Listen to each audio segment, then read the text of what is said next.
nagdala sa ating jet ski. Ang problema nito, hindi umaandar. Nang troubleshoot natin, ang problema niya dito. Yan. Weak ang kanyang signal. Ngayon, papababa natin ang makina. Tapos, titingnan din natin yung anong tawag doon. Yung kanyang magneto. Tapos yung kanyang pulser coil. Dahil walang kuryente ang kanyang anong tawag dito? Itong coil na yan. Walang lumalabas na kuryente. At saka, wala ring lumalabas na gasolina sa injector. Minsan, lumalabas siya kapag matagal mo nang pinaikot ang makina. Tapos, nagbo-backfire. Ayan. Ang problema niyan, feeding yung magneto, naputol yung keywood rope, yung lock baga, yung tinatawag sa atin na kunya. Feeding yun ang dahilan sa pag-backfire. Dahil nawala na sa timing dito sa kanyang pulser coil. At ito naman, yung walang kuryente na yan, pwedeng doon din. Or pwedeng ito na talaga. Pag ito talaga ang problema sa kuryenteng walang lumalabas dyan, papalitan natin yan. I-repair lang natin yung kukuha tayo sa second hand na pyesa. Kaya pala guys, bago kayo magdesisyon na dito ang problema, tingnan nyo rin muna ang throttle. Baka stock up na naka-open yung throttle nya. Isa rin yan sa walang kuryente kasi naka-safe mode siya. Isa pa, ito rin. Yan din throttle pedal na yan guys. Wala kasing ilaw yung ating camera. Tingnan nyo rin yan, kapag nakaangat yan guys, isa rin yan, wala rin kuryente ang inyong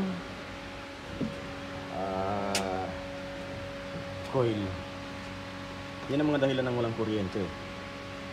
Throttle pedal, throttle body, saka itong pulsing coil na to.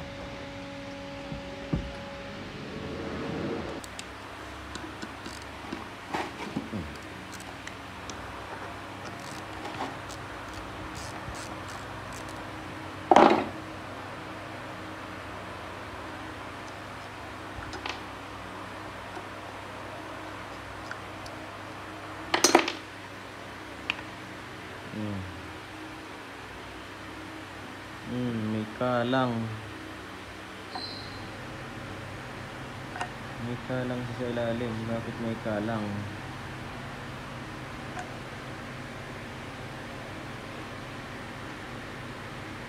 Ikabit lang natin ulit.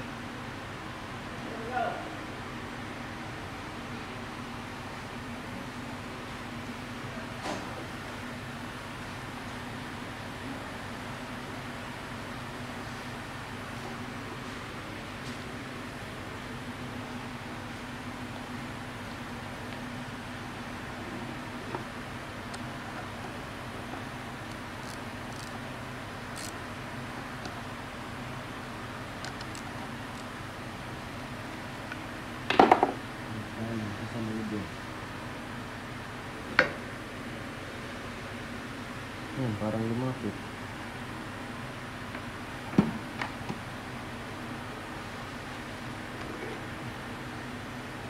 Wala na kasing battery yung ating caliper.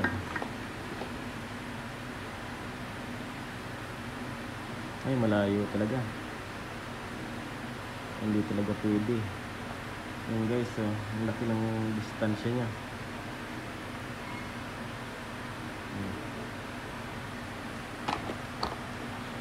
Ito, sukat ito dito guys. Ayan. Ayan eksakto yan dyan sa kanyang pulser coil at saka dito.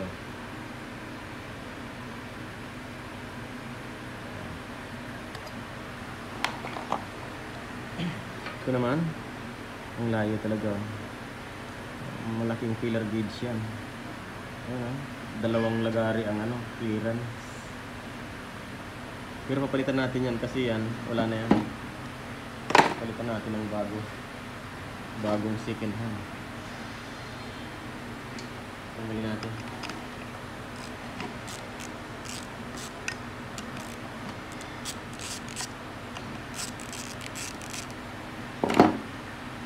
pala, pag bibili kayo nito ng bago, buo yan, kasama itong lahat.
Guys, ito na siya lalabasin.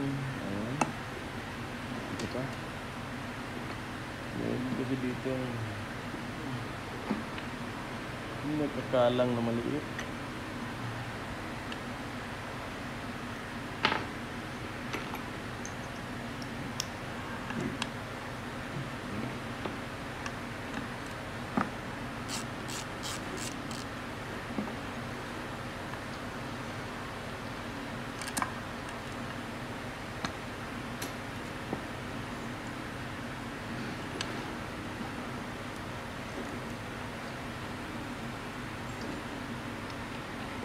Ito na siya guys, assembly yan kapag bibili ka ng brand new.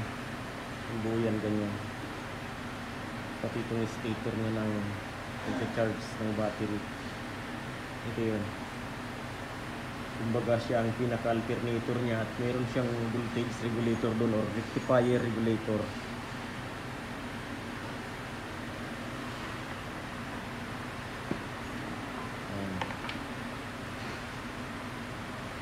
Guys, putulin natin to kasi dudugtong natin siya dyan.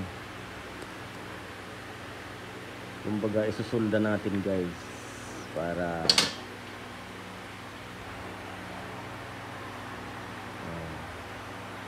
ito na.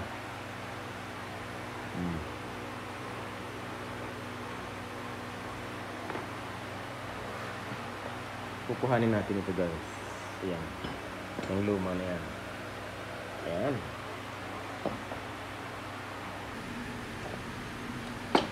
You have dirty hands but you have also clean one. Mechanic job is very nice.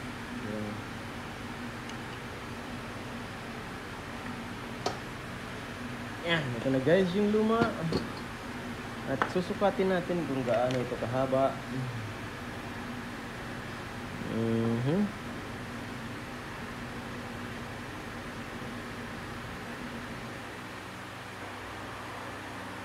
Susukatin natin siya kung gaano kahaba ang ating puputulin din dito ay hanggang dito.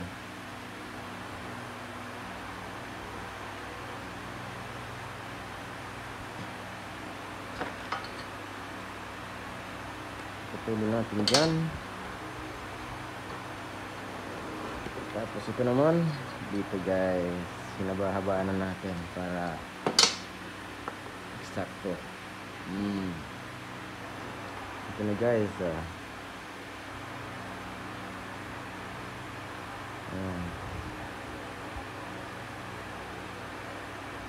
Tingnan nyo, ayan, ayan. Umangat na siya guys, ayan, umangat na. Yung galing dun, umangat na siya. Pero ito hindi pa, ayan. Kaya maganda pa. Yan. Ito ay ililipat natin dito guys. Ayan. Ayan guys, ito yung luma. Ito yung bago. Ito yung luma. Bitak na oh. Ito yung ating bagong second hand. Bagong second hand. Ayan. At ipapakita ko rin pala kung paano nalalaman na sira ang ganito ha. Mamaya. Katapos natin. Ituturo ko sa inyo kung paano malalaman na sira na ang inyong stator coil or malapit nang masira or hindi na nagcha-charge ang stator coil guys. Ayan, sisundot natin ito dyan sa butas.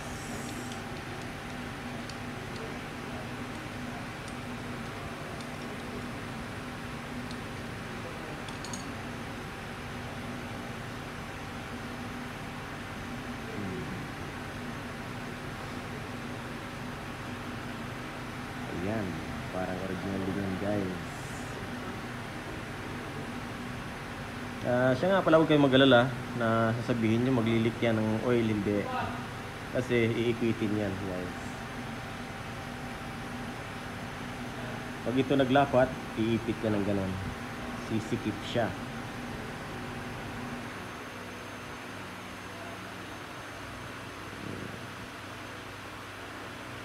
Ayun, nandito na. Ayan guys.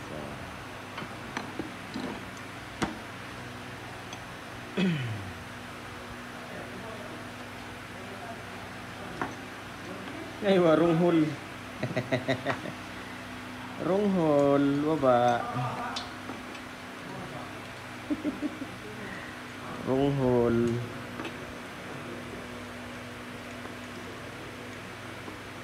Yan. Ito na yung tamang butas. Narung hole tayo.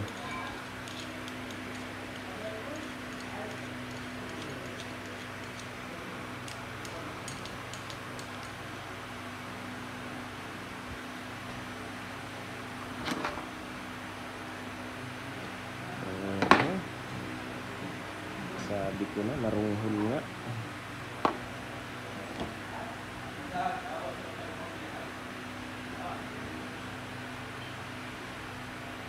Yun guys, lalagyan natin yun ng cover.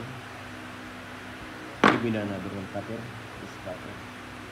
Yes, okay.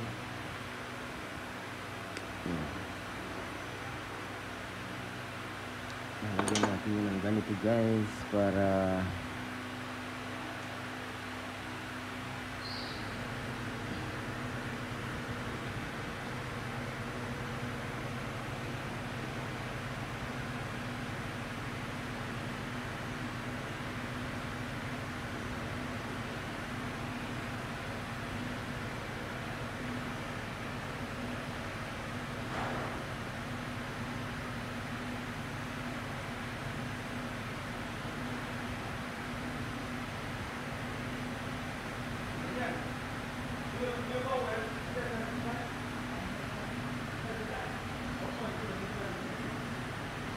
susundahin na natin.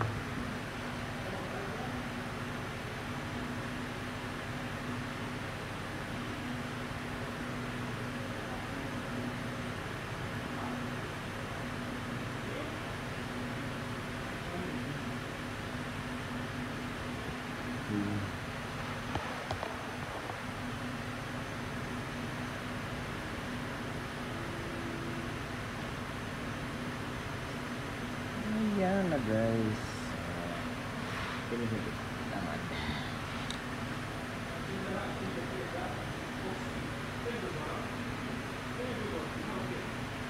Okay. Ngayon, nalagyan natin siya guys ng cover. para hindi mag-grounded. Ayun. Ang problema natin ay wala tayong grinder, ang tawag doon. Kaya ito na lang ang isisilb natin. Parehas lang din naman yan, sitik. Sisikip din yan, guys.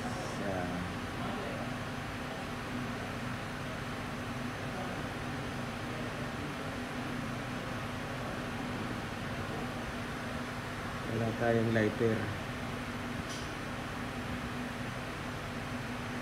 Yan.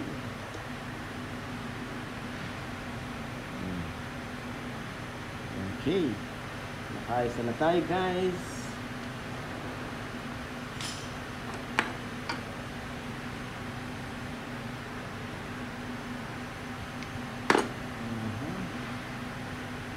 Ito naman ay lalagay natin dyan sa puti.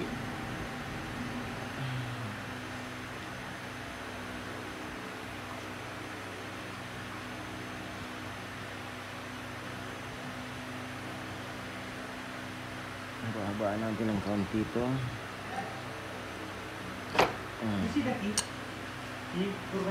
Yeah, here. The box. Ganda sa box.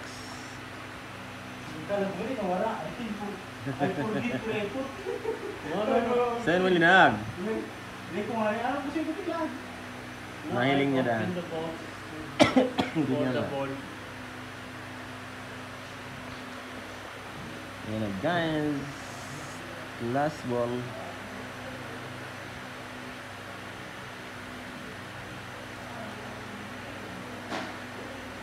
Nakalimutan daw ni Otol kung saan niya nilagay yung susi ng kanyang ginagawang motor.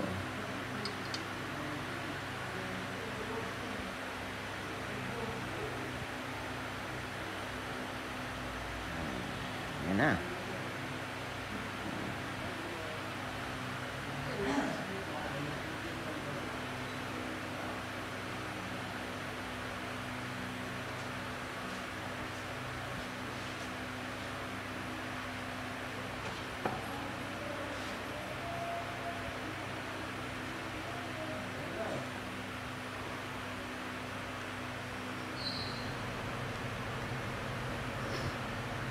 Guys, okay. Ngayon, titingnan natin ang kanyang ohms, ulang ohms. 400k. Kailangan mga 5.0 lang yan. 5.0.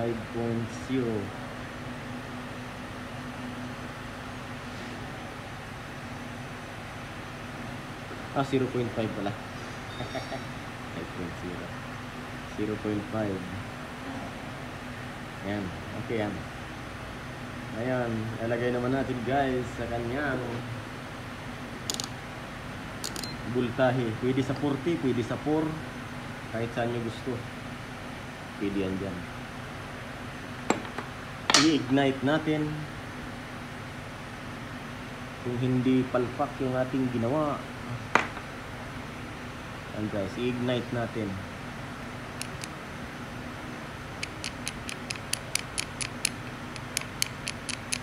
Okay, maganda. Hindi siya kagaya ng isa na weak signal. Okay guys, gumagana na. Ito weak signal siya, guys, kaya hindi niya na-ignite ang kuryente.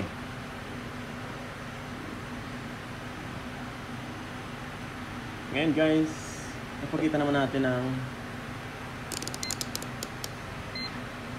kung bakit hindi nagcha-charge ang ganito or may shorted na ganito, guys. Ano? Tingnan niya, ha? Ito kailangan lahat may contact siya, tatlo. Pare-parehas dapat ang contact niya dyan. Yan. Yan. Kahit alin dyan ang anuhin mo, dut-dutin mo. Lahat yan pare-parehas. Ano? Tapos kapag ganon, dito naman kayo, guys. Dito. Kapag tumunog yan, guys, kapag nagka-contact yan, yan. Ibig sabihin, shorted na ito guys, at hindi na yun magcha-charge. Kahit alin dyan. Sa tatlong yan. Yan. Yan, ganyan guys, okay yan. Wala siyang contact, wala siyang ground.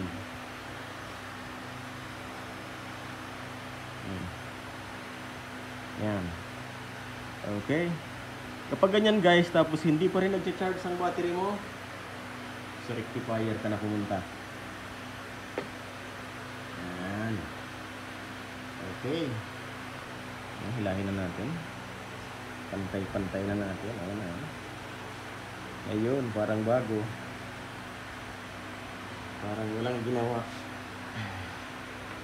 Lagyan natin ito ng tape dyan para hindi umatras abante.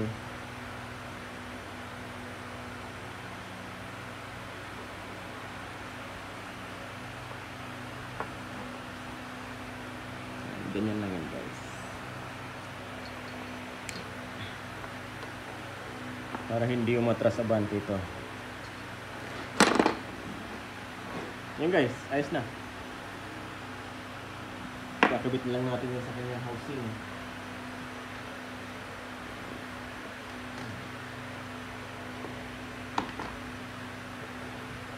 Yes, kalas. Finish. Nga pala, ipapasok ko natin guys.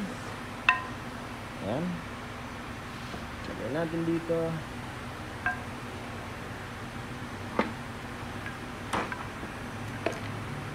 Ayan siya. Okay. Good. Natin. Ayan.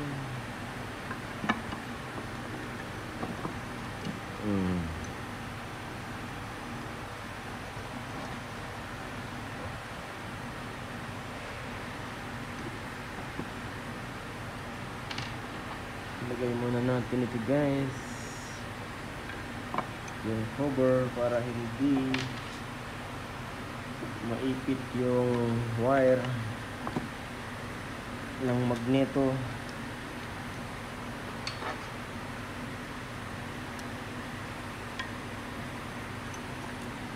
Mali.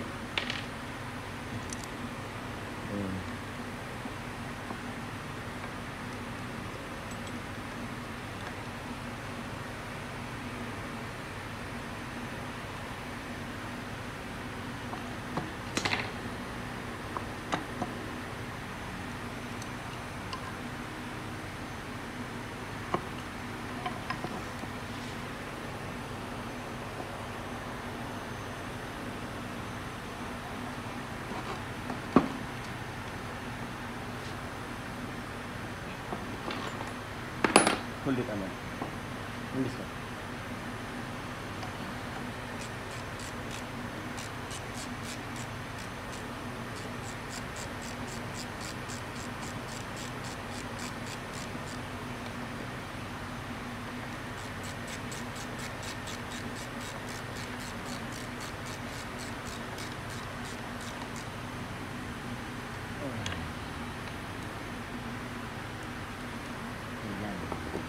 Guys, okay.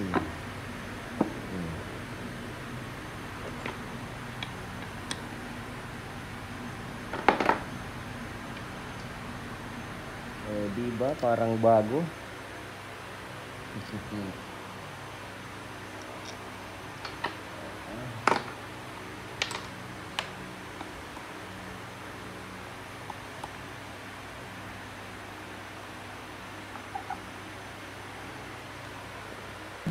Hindi na natin siya guys ito torque dahil parehas lang yan.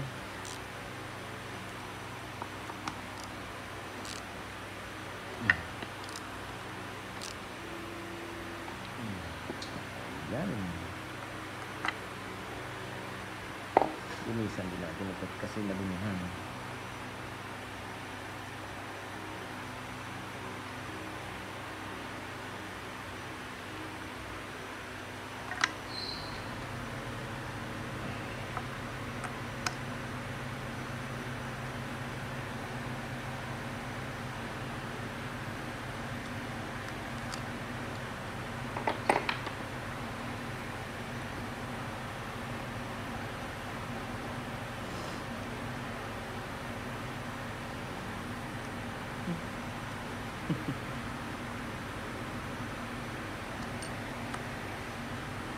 yung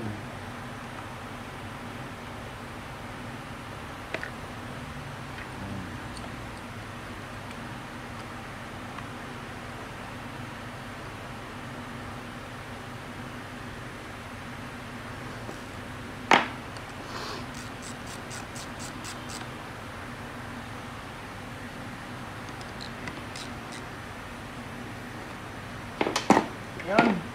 Sukatin natin yung distansya. Wala na kasi tayong ano eh. Anong tawag doon? Wala ng battery yung ating digital tester. Ngayon guys, nakita niya. Sakto lang siya. Yung clearance niya. Ngayon, okay na yan. Ito, kaya lumayo dahil pumutok na yung ano sa loob. Short circuit siya.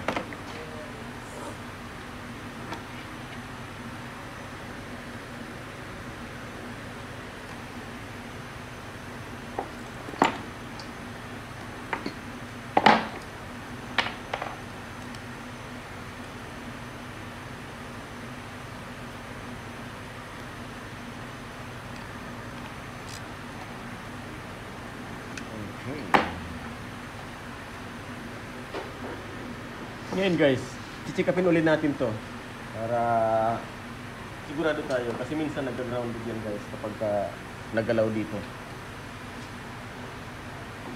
Para sigurado lang tayo at wala nang babaan ulit.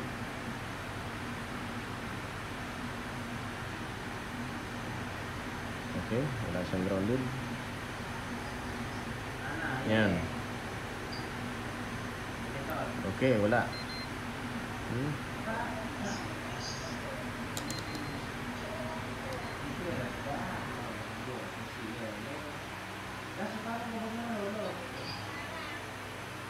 Ayan, 0.5. Okay guys, kakabit natin. Guys, bago natin tayo babalik, para sure tayo, titingnan muna natin ito. Ilogan na natin, kailangan may special tools kayong ganyan. Dahil nagpa-backfire din ito guys. Titingnan natin ito kung ayos pa. Nagpa-backfire din siya eh. Minsan nagpa-backfire, minsan wala talagang kuryente yung lumalabas. Isa rin ito sa mga bagay na ganyan guys. Ayan. Tingnan nyo yan ha. Ayan, putol na yung kanyang ano, lock. Nawala na siya guys sa timing. Kaya siya nagba-backfire. Papalitan natin ito guys. Ayan, ang bago. Okay. Bago natin ikakabit doon sa kanyang body. Mamaya paanda rin natin pag naikabit na. Ito na yung pinalitan natin. Ilalapat na natin yung dyan mamaya pagka nakabili tayo ng lock. Haywood roof. Guys, tinanggal na natin. Ayusin natin ng kaunti. Ito guys yung dahilan ng pagbabackfire niya. Dahil nawala sa timing. Ito. Nawala siya dyan sa timing niya. Pero naka-timing yung makina. Ayan. Okay. Guys. Ito muna ilalagay natin. Okay.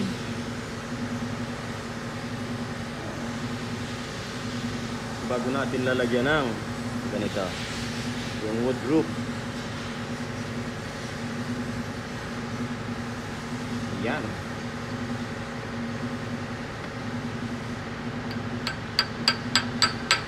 Kapag mga nagba-backfire guys, nakikita nyo tama naman yung inyong timing. Titingnan nyo to ha.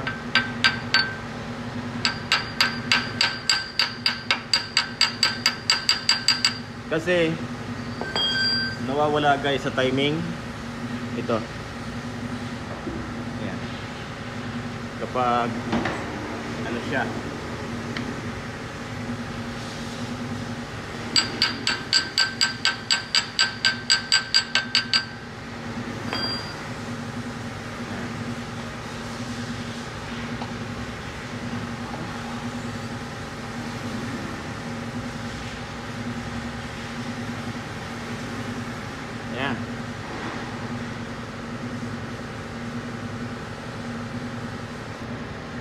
Guys, palalapatin muna natin ha. Kailangan ano to guys ha. Umiikot. Ayan.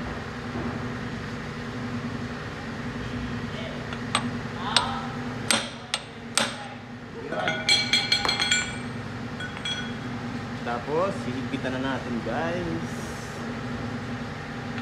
Ito, pero may lakpayan dyan sa loob ha. I-adjust nyo rin yan, yung allen wheels na ito. Para mahigpitan nyo ng maayos. Yan guys, isagad nyo siya dito.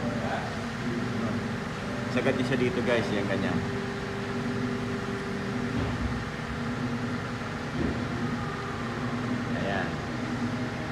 Bago nyo isalpak doon sa loob para higpitan nyo yan ng maayos.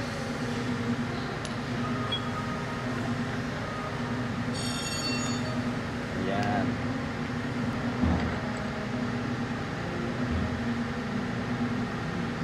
Okay. Paglalak nyo guys, lalagyan nyo rin siya dito ng lock. Ganyan. Okay. Nakalak yung kanyang ano dyan ha. Yan guys, ang paghihigpit niyan. Ganito ha. Hagyan natin dyan ang tukod.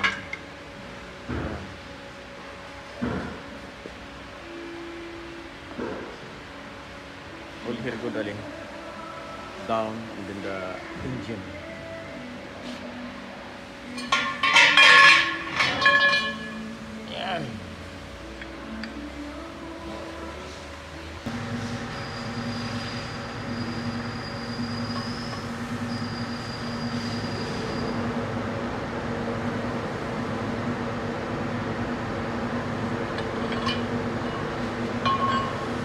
Okay, it's moving.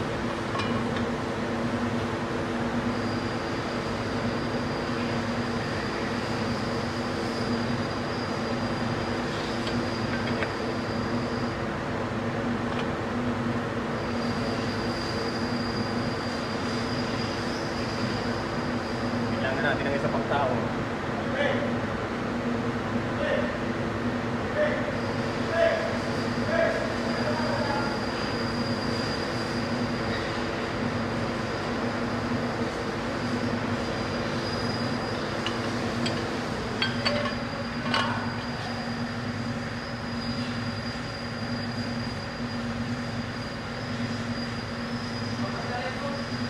Dikit ka lang sa ano, isang body.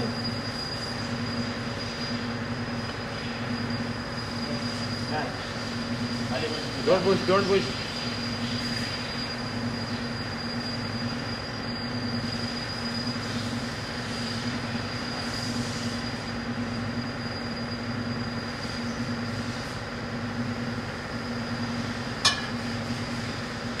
One more. One more fight. And okay. Kailangan dito guys, higpit yan dahil yan ang nagdadala ng coupler or drive shaft or drive pump or your gas pump. Ito.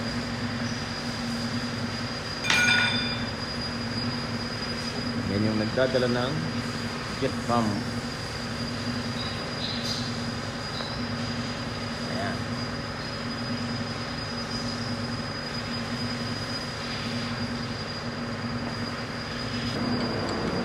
Higpitan din natin ito guys ha. Ayan. Higpitan natin yan mamaya. Ayan guys, higpitan natin. Ayan. Kailangan higpit na higpit yan guys.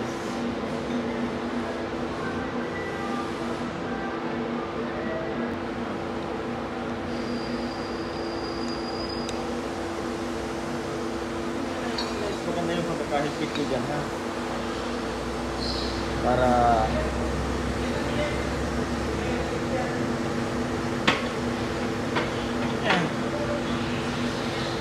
Butan, butan, come. Come, just a minute.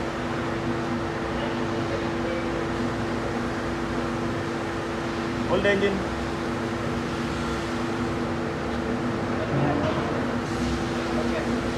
Hold more, ha?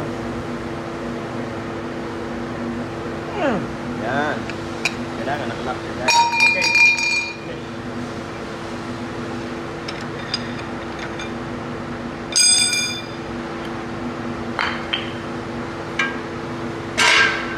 Dahil yan guys ang nagdadala ng jet pump.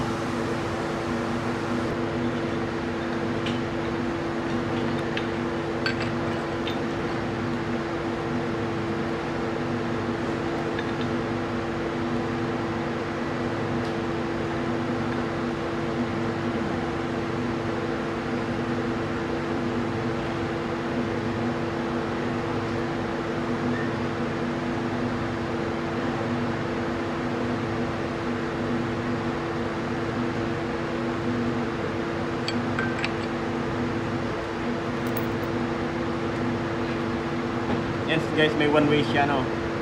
Pag sira rin ng one way na yan, umiikot na lang dito.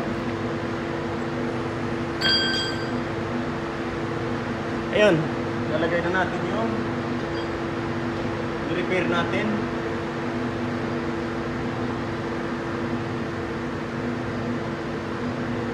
Ayan, babalik na natin siya guys.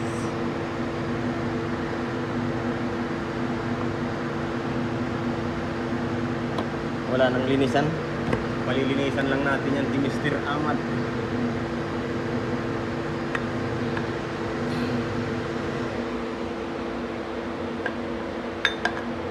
Hinigot na.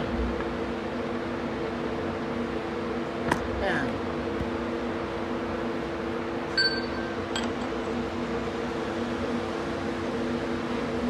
Okay. Kapag nailagay nyo na, nahigpitan nyo na lahat, ikabit nito dito. Ayan. Titingnan natin kung may function ang kanyang nakabolt siya guys, nakabolt 40 volt. Yan, 40 volt. Tingnan natin kung pumapalo yung kanyang pulsar coil or igniter.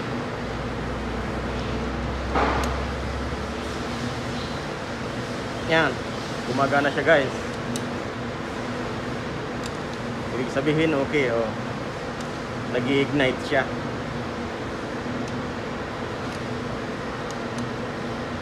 Yan. Yan. Kita nyo? Yan. Okay. Papasalpak natin yan kay Ali.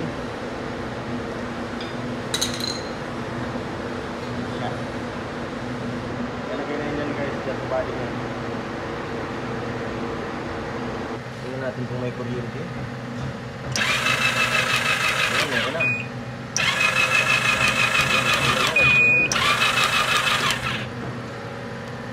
Meron na. Masusubukan na natin yan. Pa-under natin mamaya. Kukumplituhan muna natin guys. Guys, nailagay na. Susubukan lang muna natin kung umandar siya.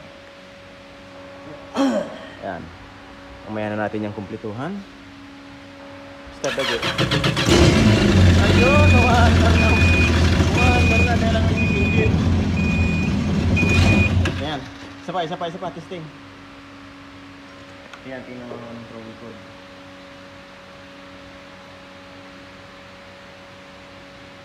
Zero 1. Okay. Wala yan. Reset lang natin yan. Dito lang ang pag-reset niyan guys. Sa throttle pedal. Tara! Ayun, ulitin natin. Baka nabigla lang. Ayun. Napag-complete natin. Tapos i-reset natin yan mamaya.